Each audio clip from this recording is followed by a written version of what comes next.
بسم اللہ الرحمن الرحیم۔ السلام علیکم، میرا نام سبغہ ہے اور میں the educator school global academic campus class ہفتم کا طالب علم ہوں۔ جیسا کہ آپ کو پتہ ہے کہ ہمارے اسکول نے قرآن پاک کے سپاروں کی اسمبلی کا آغاز کیا ہے۔ آج میں آپ کو 19ویں سپارے کی سمری سناؤں گا۔ یہ سپارہ 3 سورتوں پر مشتمل ہے: سورۃ الفرقان، سورۃ الشورى اور سورۃ النمل۔ سب سے پہلے آپ کو سورۃ الفرقان کے بارے میں بتاؤں گا۔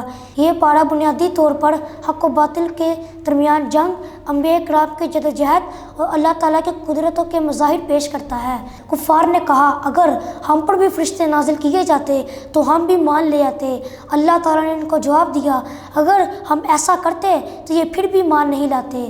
قیامت کے دن ظالموں کے حال، وہ نزاکت سے کہیں گے کہ کاش ہم نے آپ صلی اللہ علیہ وآلہ وسلم کی اطاعت کی ہوتی، مگر اس دن ان کا کوئی بھی نیک عمل ان کے کام نہیں آئے گا۔ نیک لوگوں کی صفات: وہ زمین پر عاجزی سے چلتے ہیں، جہالت کی باتوں کا جواب نہیں دیتے، رات کو اللہ تعالیٰ کے حضور پیش ہوتے ہیں، جھوٹ اور بیہودگی کی باتوں سے دور رہتے ہیں۔ یہ صورت ہمارا ایمان پختہ کرتی ہے اور ہمیں ہمارے دین کے قریب لے جاتی ہے۔ چلیے اب ہم دوسری صورت کے یعنی سورۃ شعراء کے بارے میں بات کرتے ہیں۔ یہ صورت کئی انبیاء علیہ السلام کی داستانوں پر مشتمل ہے، جن میں ان کی اقوام کے انکار اور انکار اللہ تعالیٰ کے عذاب کا ذکر ہے۔ قرآن مجید کی عظمت: یہ اللہ کی طرف سے نازل ہوا ہے اور واضح کتاب ہے۔ کفار نے اسے جادو قرار دیا ہے۔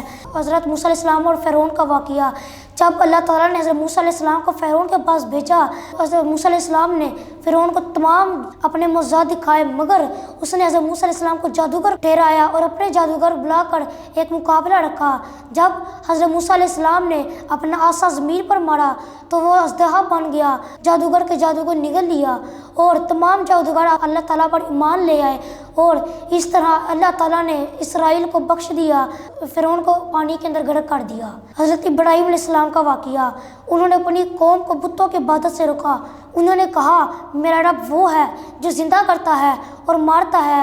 اللہ تعالیٰ نے انہیں آگ میں ڈالا مگر وہ سلامتی سے واپس نکل آئے۔ حضرت نوح علیہ السلام کا واقعہ: انہوں نے اپنی قوم کو ایمان کی دعوت دی مگر وہ نہ مانے۔ اللہ نے ان پر طوفان بھیجا مگر صرف حضرت نوح علیہ السلام اور ان کے ساتھی ہی بچ گئے۔ حضرت لوط، حضرت نوح، حضرت صالح علیہ السلام اور حضرت شعیب علیہ السلام، ان سب نے بھی اپنی قوم کو توحید کی دعوت دی۔ ہر قوم نے اپنے نبی کو جھٹلایا اور اللہ تعالیٰ نے ان کے اوپر عذاب بھیجا۔ جو لوگ ایمان لاتے ہیں وہی فلاح پاتے ہیں۔ یہ بات سچ ہے کہ آخرت کا راستہ مشکل ہے، مگر آخرت میں کامیابی صرف ایمان والوں کی اور مسلمانوں کی ہی ہوگی۔ اب میں آپ کو تیسری صورت یعنی سورۃ النمل کے بارے میں بتاؤں گا۔ یہ صورت اللہ کی قدرت اور حضرت سلیمان علیہ السلام کی حکمرانی اور دیگر انبیاء کلام کی جدوجہد کے بارے میں ہے۔ قرآن کی ہدایات: یہ ہدایات اور خوشخبری ہے لوگوں کے لیے جو ایمان لاتے ہیں۔ کفار کا انجام برا ہوگا۔